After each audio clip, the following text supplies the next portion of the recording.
It's The Perfect Union, the perfect podcast for the perfect country, brought to you by your perfect host, Hank Thompson, for you, the perfect listener. Hello, everybody. It's me, Hank, the host of the show. Perfect Union is part of Winners and Losers Enterprise and Apocalypse training courses. Don't forget to sign up for the upcoming class, How to Build a Suit of Armor from the Shoes of Dead Children. Surprisingly breathable. Welcome to the show, everybody. It's another week in the perfect country where everything is great. Exciting times here in the land of the free, the home of the brave, the refuge for scoundrels, where we take the most sociopathic people and give them nuclear weapons. Good system. So lots to talk about. Unfortunately, there's not a lot of time. I got to go to work, just like last week. Been up all morning running around. Just real quick note, getting a new processor so that I can actually export videos for the YouTube version of this podcast. I'm putting videos, I'm adding graphics and stuff and newspaper headlines and things, trying to make YouTube something that you can actually watch, sort of, I guess. I'm not really quite sure what I'm doing, but I've been really struggling to get it exported. So I decided to bite the bullet and upgrade my computer, and I got new parts, and it's going to take a bunch of work. I got to get the hard drives prepared and stuff, and swap out the motherboard and the CPU and the RAM, and it's a fun little thing, and I'm really excited to get a much better processor so I can actually do these goddamn videos, and it's been fun. So I'll ramble more about crap on Winners and Losers when I get around to doing one of those again soon. Let's get to the politics. First, Trump, as I'm sure you've heard, is a big sports fan. You know, he's known for athletic prowess. We've seen the picture of him in his diapers playing tennis with his weirdly tight gold watch. And nothing grosser than the disgusting thin-banded gold watch on a guy like... Okay, you've seen him throw out the first pitch at a baseball. Look at that form.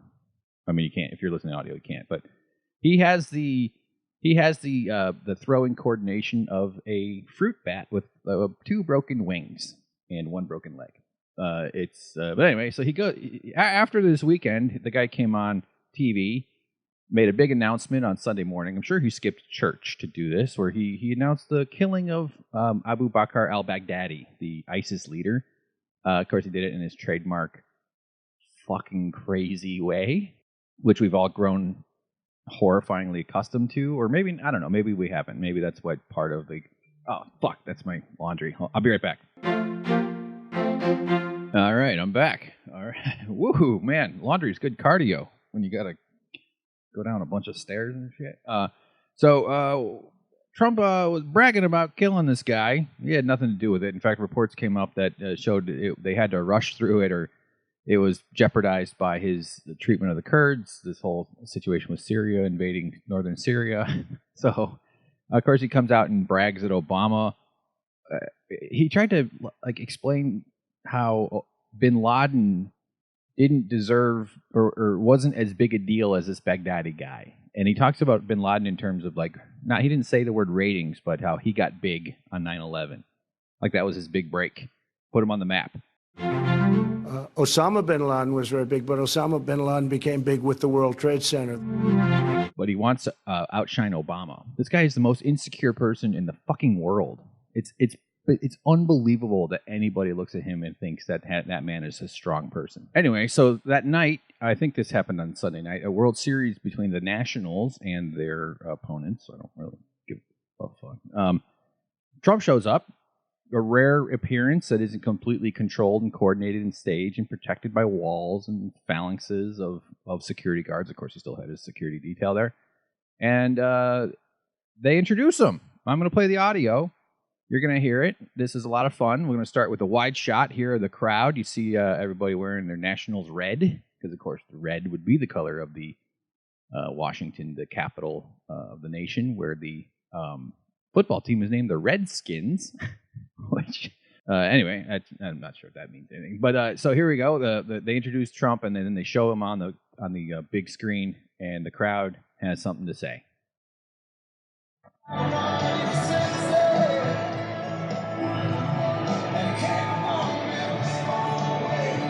Having a nice time.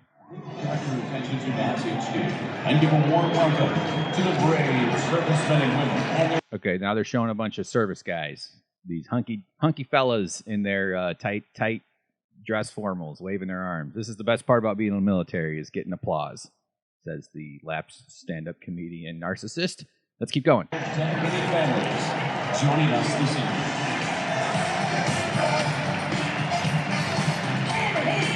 Tonight we are joined by the President and First Lady of the United States. Woo! Fuck you! Fuck you, you fucking piece of shit! Yeah, that's great. I love that. Boo that asshole. Boo him all day long. He's terrible. It's one of the rare moments in America where a politician, particularly a high level one, has to face the people whose lives he's got tremendous influence over. America protects its leaders from this kind of thing incredibly well, and usually people are kind of deferential to this stuff. Like they, and often the president is supposed to throw out the first pitch. That's kind of a tradition when they go to a sports game. Even tennis, they throw out the first. They just get up there with the tennis ball and whip it over the net. But Americans are like, we've all been trained and brainwashed, indoctrinated.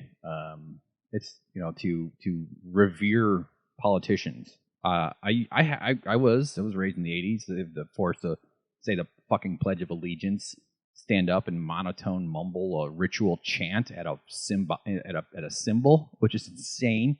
But it all serves to force us all to sort of become these, roo rah rah. Look at the flag. Look at the big plane flying over. Look at the leader guy or gal, and it's gross. It's gross. I mean, this guy is such a reprehensible piece of shit that it's even overcome that part of it.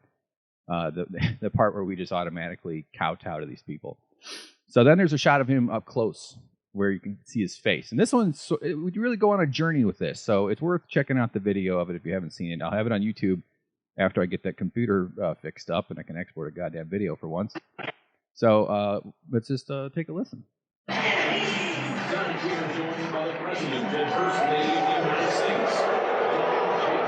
So he stops and goes, oh, like he acts like surprised and looks at Melania, and she's got that Stepford wife, someone please kill me smile on her face.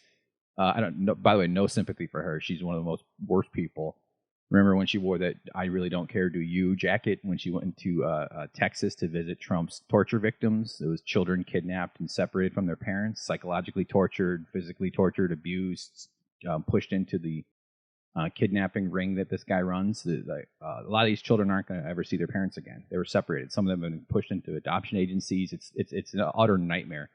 And she was going to meet with them to try to do a PR thing, and she shows up in a jacket with the words, I really don't care, do you? One of the many things, examples of how disgusting and reprehensible these people are, and how disgusting and reprehensible our system is for giving them power. But anyway, so he turns and looks at her. I'm just going to rewind a tad. Show that again. Let's see it.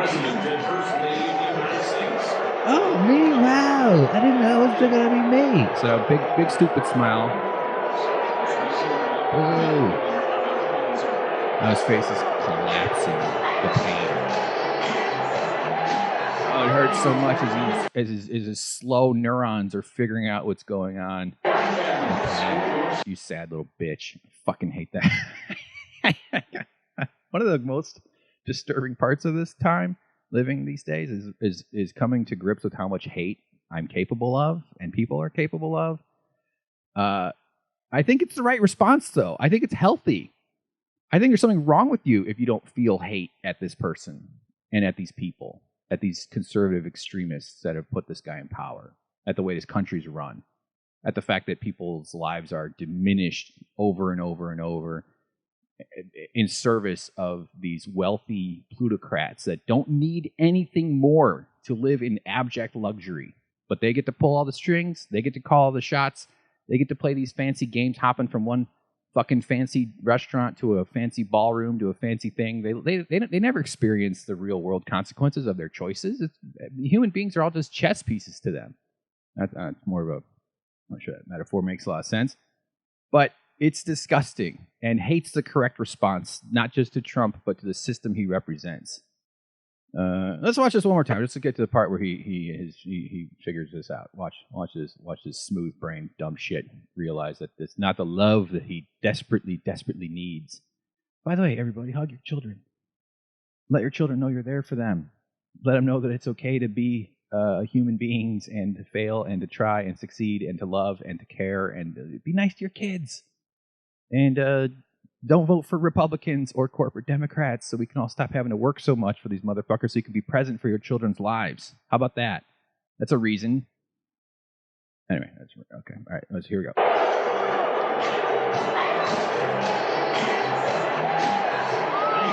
Melania's like, where's my cyanide?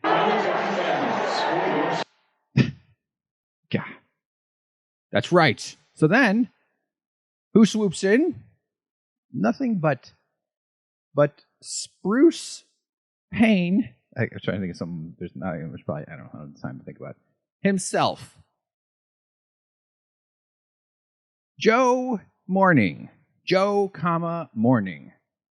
The hero of Wall Street. The hero of Floridian congressman who probably killed an intern, allegedly, and then became TV host guys, and then married his coworker.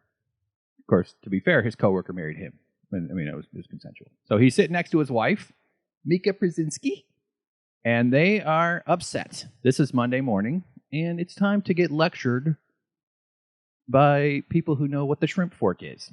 But again, I speak to the lock him up chance. Yeah. All right. Rewind. Sorry, I forgot to lock. Okay. So not only did they boo at him, they were just saying, Trump. I heard about it. Actually, the most stunning thing is that he hasn't come out and said something about this yet. You'd think he would with his sensitive, little, fragile fucking ego. So a lot of people also chanted "Lock him up." Here's the audio. Lock him up! Lock him up! Lock him up! Lock him up! Lock him up! Goddamn right, lock him up. This guy belongs in jail. He belongs in prison. Of course, in our system, he'll probably still be able to run the country. Like, his children will have cells next to him, and they'll just be like this weird criminal cabal of imprisoned kings. Man, I can't fucking okay. So, but what a wonderful thing, and it's so nice, especially in a society that cuts off access to these people. You see, in England, and I'm sure that they. There's probably lots of frustration. I mean, I know that for a fact there's lots of frustrations in England with the way power is distributed there, too. Particularly at the royal family. Not that they're... I mean, that's a big other stupid story. But, man, if I lived in England, you better believe I would know their names. You hear that? Princess Mononoke? No, I know it's Queen Elizabeth. It's Princess Queen Elizabeth. Anyway, what the fuck am I talking about?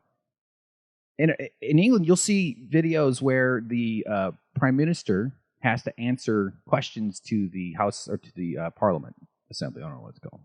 The room with all the green chairs. And the guy in the middle goes, now, be civil. But they yell at him, and they give him the shit. They give him the business. And there's also examples where citizens get to ask direct questions. And I remember seeing people kind of ferociously bitching out Tony Blair. It's wonderful.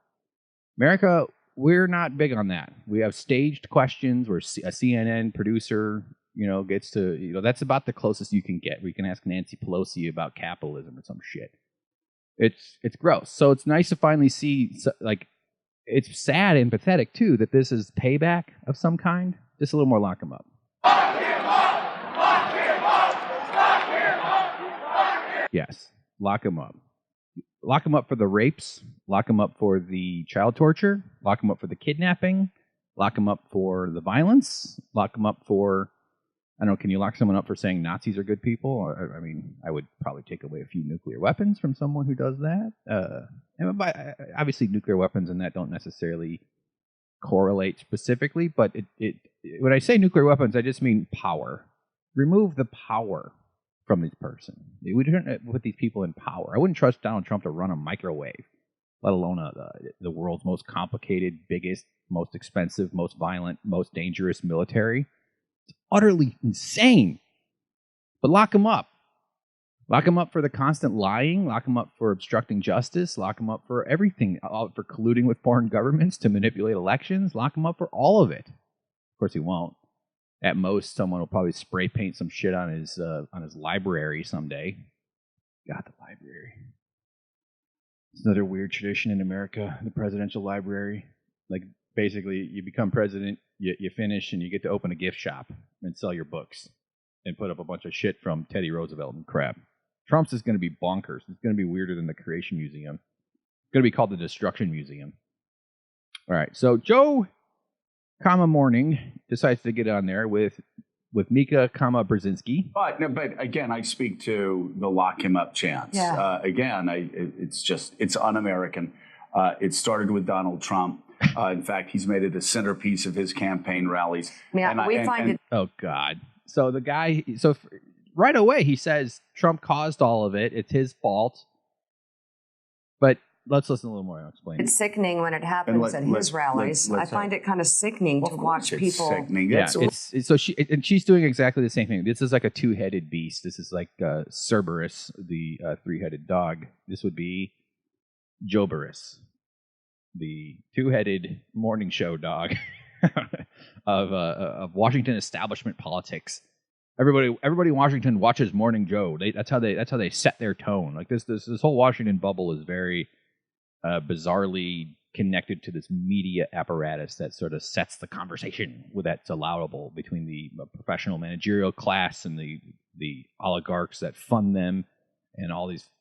Okay, all right. So leering at the president. We are Americans, and we do not do that. We do not. Fuck off, Joe. Here's the difference, and I know you've probably heard this already. You've probably been explained. A group of citizens who aren't politicians, who have no power, although these are people in the audience at the Washington World Series, and World Series games are mostly attended by super wealthy or very loyal fans who are willing to fork over hundreds of dollars for tickets. So it's not like this is a representative sample necessarily, but regular folk basically screaming at a leader. This is not a political person. This is not a leader instigating the chants, encouraging the chants, welcoming the chants of lock him up, lock her up at their own rallies, at their own public events. It's a huge difference. It's an enormous difference. And what are we supposed to do? Not express ourselves? That's one of the core freedoms in America, is the right to say what you want and say what you think and face the consequences for it too. So I do this idiotic podcast. Fucking called Winners and Losers, but I changed the name and I didn't even do a whole different stream. I should have. I don't know if this is a good idea or not. I can't tell. But these jagoffs, Morning Joe. We are Americans. We are Americans. Give me a break, man. Americans, we're a brutal people. We are a cold, scared, tired, overworked, overstressed, survival mentality people because we're forced to be. I think most people, because I believe in human nature, is generally very good. It's cooperative. We want to help. We want to be there for people. We want to spend time. We want to connect with people. When they do surveys about what do you care about most, deathbed surveys, people say the biggest regret is they didn't spend more time with their friends and family, or that they spent too much time working.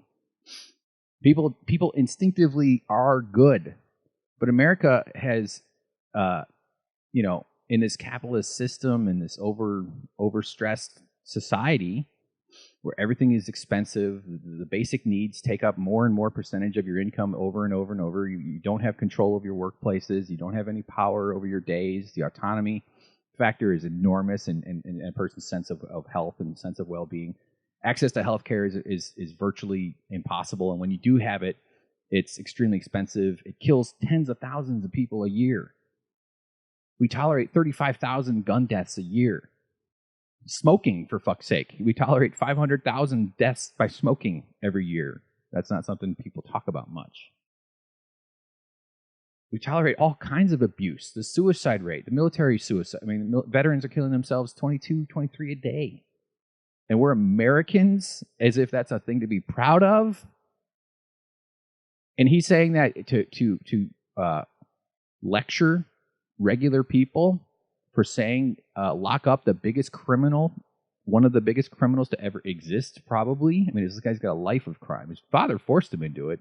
I mean, not to defend the guy, but his father forced him. I mean, his father was doing these tax schemes right away, using his 2-3-year-old baby Donald narcissist Trump to, I assume his narcissism is both genetic and environmentally produced. Morning Joe needs to shut the fuck up. That's what he needs to do. Americans. And we do not do that. We do not want the world hearing us chant, lock him up. Yet he created this president. Yes, what would the world think of a people saying lock him up? Oh man, America is embarrassed for the first time. In a long time, America has something to be embarrassed about. The world is going to judge us. Not for the rampant colonialism and the imperialism of managing this gigantic empire all across the world, just in service of oil companies and energy companies, and for corporations to exploit labor markets all over the world and to extract land resources from underprivileged continents throughout the planet. That's nothing to be ashamed of. All the other reasons I listed before, the economic insecurity of the people that live here, the human beings who live here and suffer under this American system are treated like a resource to be mined by the wealthy. That's not embarrassing, but actually standing up in a more or less, and a publicly embarrassing and a publicly important, but also, I don't want to say feckless. I mean, it doesn't. Here I'm talking about it. It's not nothing, but it's such. It actually, to me, gives me hope to see that. I think it's important for the world to see Americans standing up to this guy like that, and whatever kind of effectiveness it has. And it sucks because Trump belongs in handcuffs. Trump should be frog marched out of the White House. I actually think what we should do is let him live at the White House and just turn it into a zoo. Just stop using the White House as like the presidential seat. And just let the Trumps live there like zoo animals. And then we can like come up to the fence with like hunting wads of fake cash. And then they'll come out like naked and snarling. And like maybe you catch him out at night when he's running around with his sad little boner. I don't know if he still gets them. I assume they'll put like, Viagra and zoo stuff. The way, zoos do that. That was like, what if zoos had adult hour where they gave all the animals Viagra and then they didn't let kids in for 20 minutes like at the pool? Yeah, that's how the creative process works, or doesn't. But I think the White House should be a zoo for the Trumps, just as a relic, as a memory avatar to remind us of who this person is. Because what Trump is, this is something I've been thinking about. He's like every horrible trait about America, like all came to life in one person. It all sort of emerged and took form and coalesced like ooze that just starts moving on its own and forming into little clumps and then forming into bigger clumps and then suddenly a foot forms and all of a sudden, but it's all the nastiness of America, all the terrible traits that a country can embody. We have a lot of great traits here too. You can hear that on my other podcast, Imperfect Union. But the lying, the cheating, the willingness to exploit people, the braggadocio-ness of it, the false bravado, the insisting on mythology over truth, over actual reality, the making things up as you go, the bullying, the violence, the racism, the sexism, the brutality of racism and sexism, the way the privilege inherent in this country that was established as its core principle of wealthy white male supremacy. It's precisely what this country was at its beginning, is an exploitative culture that limits power to those who weren't white wealthy males. All of that embodied in one person. Almost like, in a way, I kind of think this might be the silver lining. Let's call it the fake gold lining of the Trump era, is that, and the excess of wealth, and the lying about wealth too. All of that is a mirror a reflection, an embodiment of who America is, or at least the parts of America that we have got to get over. And I don't mean forget. I don't mean that get over it, like just fuck off with your emotions and your feelings and don't just move on, but really truly face this stuff and reconcile with it. And be honest about the effect it's had on people over the centuries and on people who are alive right now. We have to get over all of that. And it's all built into one person, just this big Voltron of evil that like the world can either defeat or not. And it's not just him. That's the whole point, is that this is he's, you know, you hear this all the time. He's not the problem, he's a symptom, blah, blah, blah. But he is a problem, a massive problem. It's going to be very satisfying to see him crumble down, and there will be the biggest celebration in the history of the world when he's finally no longer with us. That's a pretty simple prediction to make.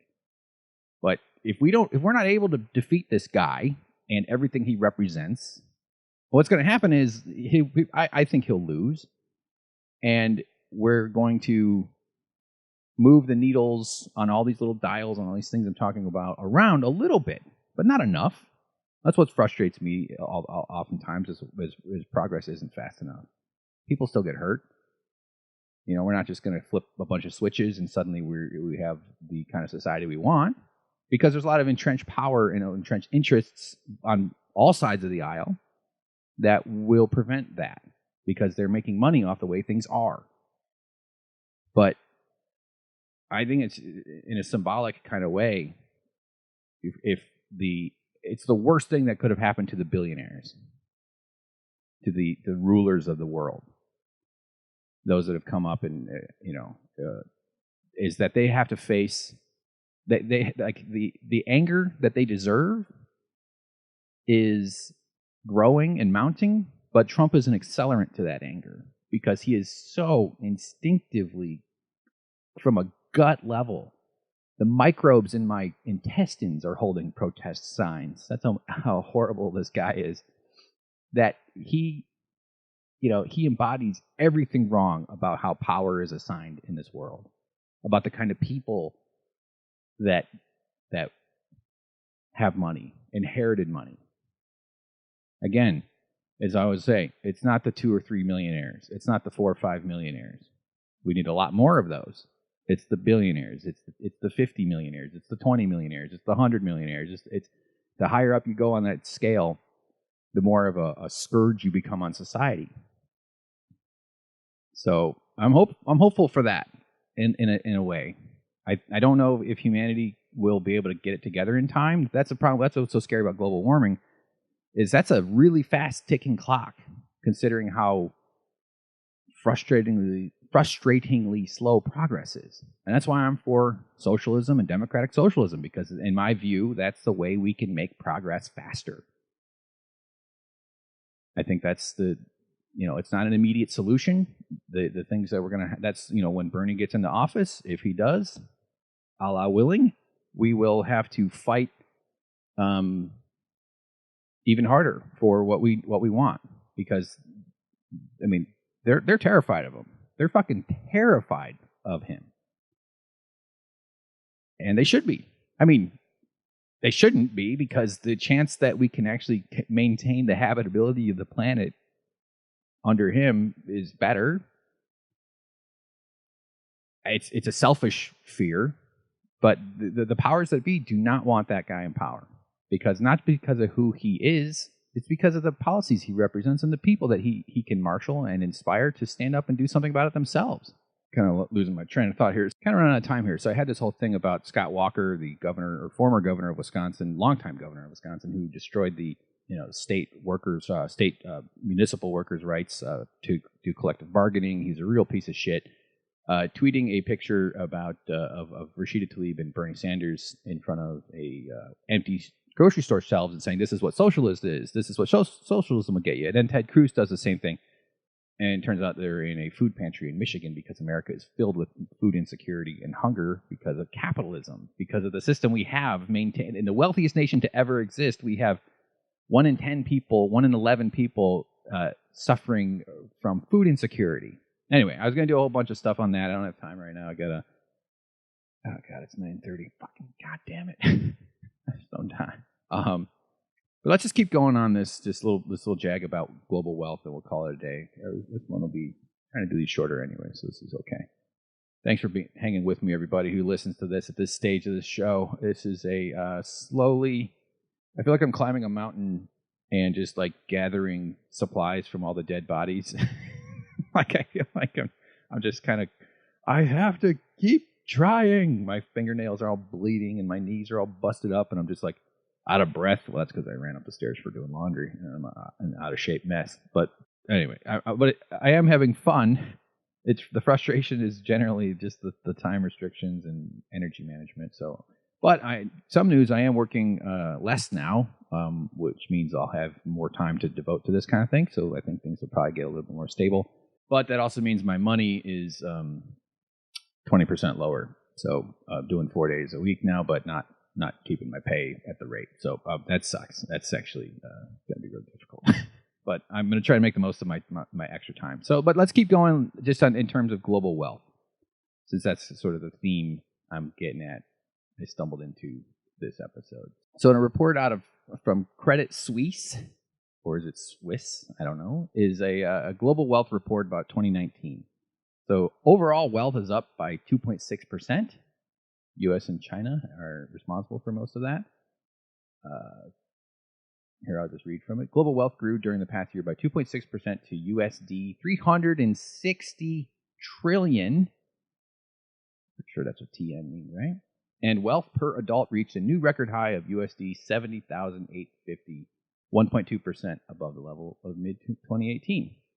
That's an average, I'm guessing, right? U.S., China, and Europe contributed the most towards global wealth growth, with USD 3.8 trillion, USD 1.9 trillion, and USD 1.1 trillion, respectively.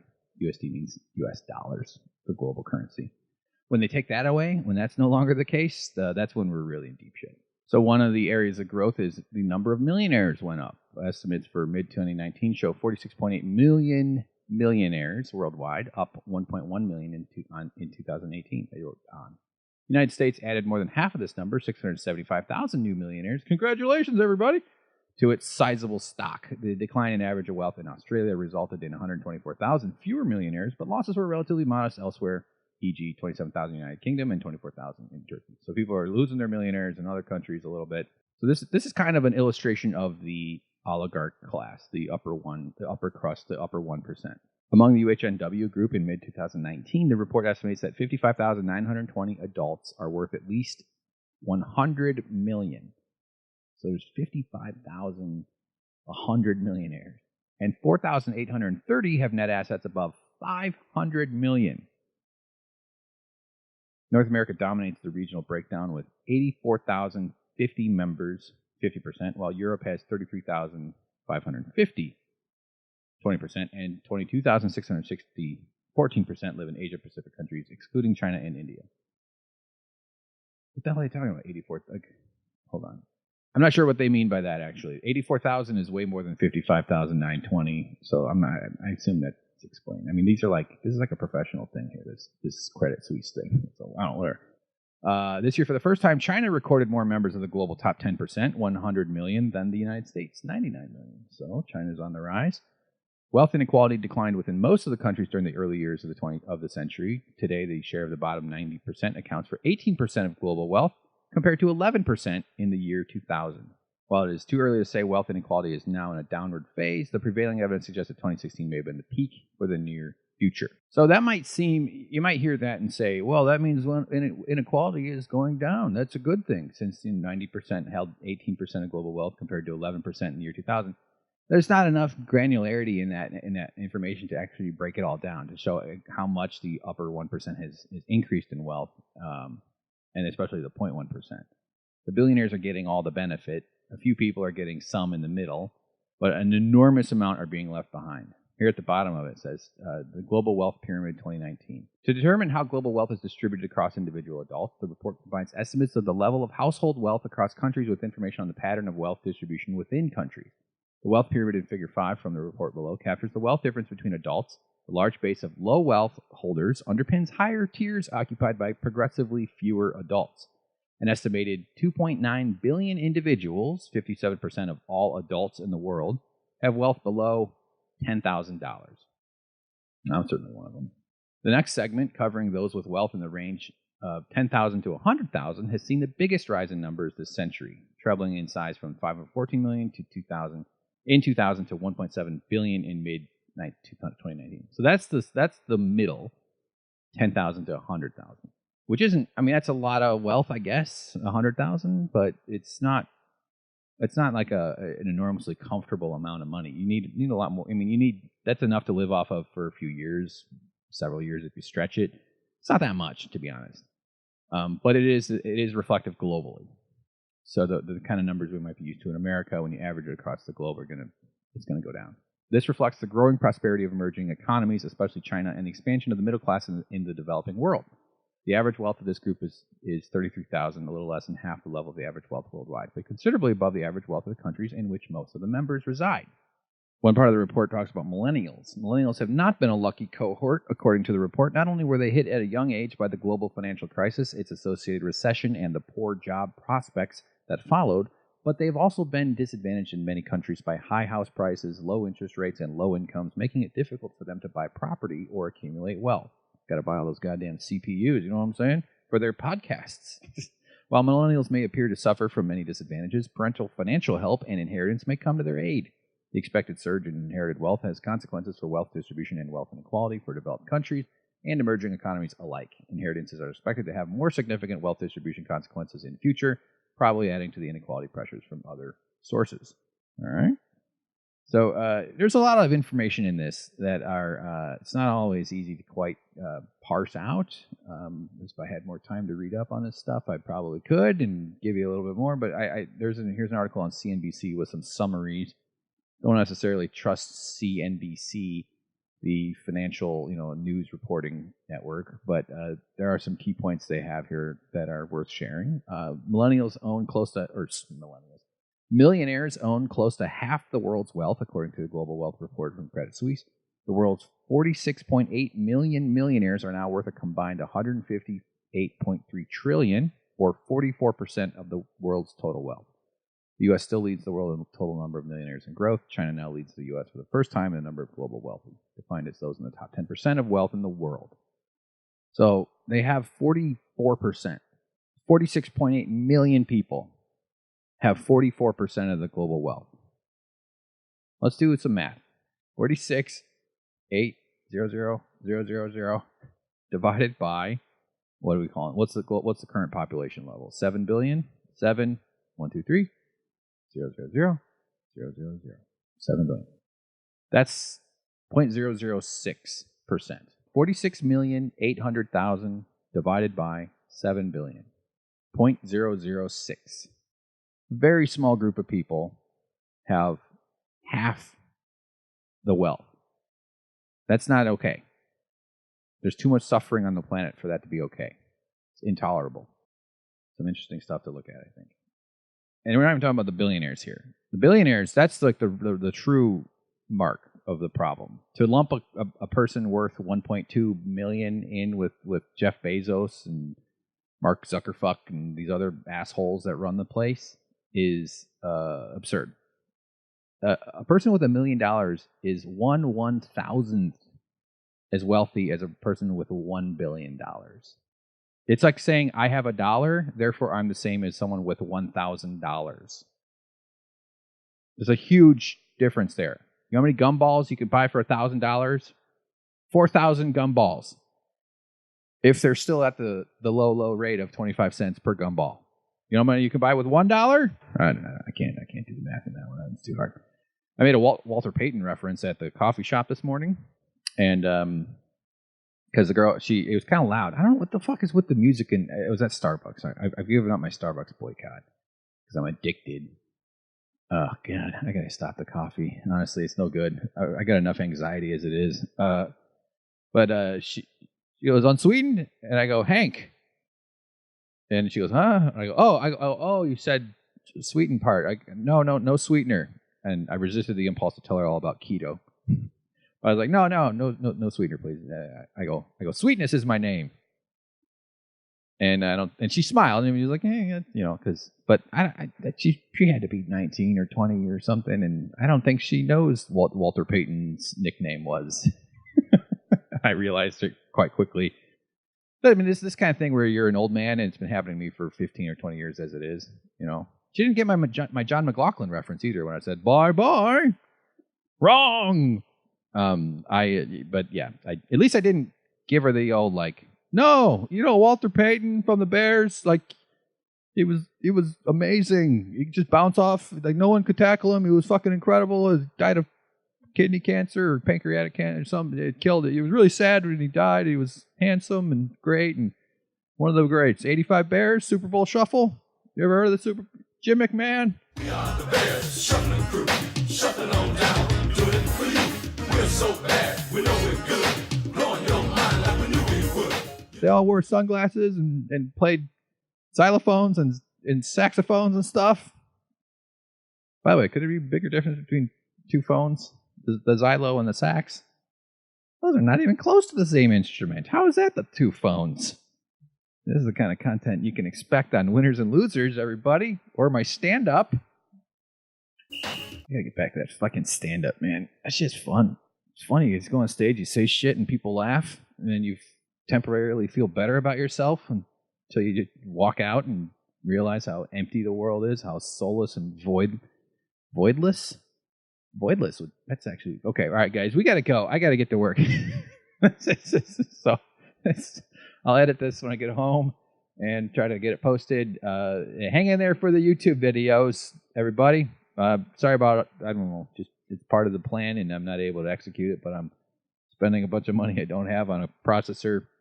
And I need it though, man. I can also expense it on taxes. So I had to go through this whole justifying spending money thing, but I want to pursue a career. I'm a fucking video editor, man. I gotta have a computer that works. I'm doing editing for the Motherfucker Awards, by the way. If you've heard of the Motherfucker Awards, it's a great thing. It's an awards show in LA. They did the first one was last year, and they've gotten in touch with me, and I'm doing some stuff. Whatever. Go work contact, and it's exciting. Can't wait to see how it all plays out. And it's another reason I need this computer, because it's freelance. It can't be like, oh yeah, I'm a video editor. Wait, you want an exported video? What? I can't do that. I can download stuff off YouTube and Vimeo and that fucking Daily Motion. Is there anybody out there that's just like a big Daily Motion fan? Like the people that still use Betamax. I don't think anything's... I mean, I've actually... Sometimes if you're looking for documentaries or something, check out Daily Motion. They don't have the same copyright rules and stuff. They might have Klingon subtitles or something, but, still watch it. Learn about space, heat death of the universe, stuff like that. It's a good time. No time for the perfect fact, everybody. Sorry about that. We'll have to pick it up next time. Just know that if you are an American or in America, you are in the perfect union. And we're just getting more perfect. Thanks for listening. Find me on Twitter. Leave comments, leave likes, leave reviews. Do a bunch of other shit. Happy Halloween. One of the weirdest holidays. So fucking crazy. All the plastic. Why don't we just keep putting up plastic decorations all year long and then yell at each other because we're using straws? You're stupid pumpkins. Homemade pumpkins. Only thing allowable. I love a nice roasted pumpkin seed. Isn't that a treat? Put some seasoned salt on that shit. Make a batch with some sriracha maybe. That'll really fuck you up. Get your fingers red. Oh, man. It's heaven. Heaven on earth. What a treat. I live in a building that's gated, and I'm at the end, so I hope there's no trick-or-treaters. I think someone might... It's like... I don't want to be like a curmudgeon-y, like, yeah, get away! But it's like, I don't... What do you want, a beef stick? I don't have any candy. Get out of here. I can give you a scoop of erythritol. How about that?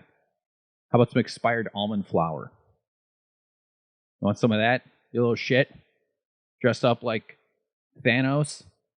You utilitarian scumbag? I don't know what I mean. Great. Thank you, guys. Thanks for listening. Thanks for helping me climb this mountain. We're doing it together. It's all going to get good. Things are going to be fun. I don't know. I mean, it's probably bullshit, but at least everything's burning to the ground. So hope you're doing all right. Hope your days are going well. Hope you're not too stressed out. Hope everything's good in your world. Take a moment for yourself. Do something quiet. Think about, meditating or something like that. Read a book. Part of a book. Part of a page. Read a word. Read something.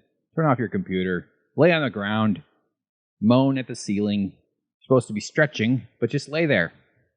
Turn your head. Bunch of dust underneath the cabinet, isn't there? Yeah. Yeah, you know why? Because you can't get your vacuum under there. Right. And there's something's under there, too. Could be a balled-up napkin. Could be a mouse body. Hard to tell. Use your phone. Use your cell phone light. Turn it on. It's just a napkin. Says Chipotle on it. No big deal. Leave it there. It's not going to hurt you. It's going to turn into more dust. That's what napkins do. Oh, yeah, and follow me on Instagram, Bum Rush Industries. Bum Rush Industries on Instagram. And we will build a capitalist empire through helping people take easier, more fun, more efficient foods. That's what we're doing. Goodbye. Take care. Good night. Good morning. Good afternoon. And I love you.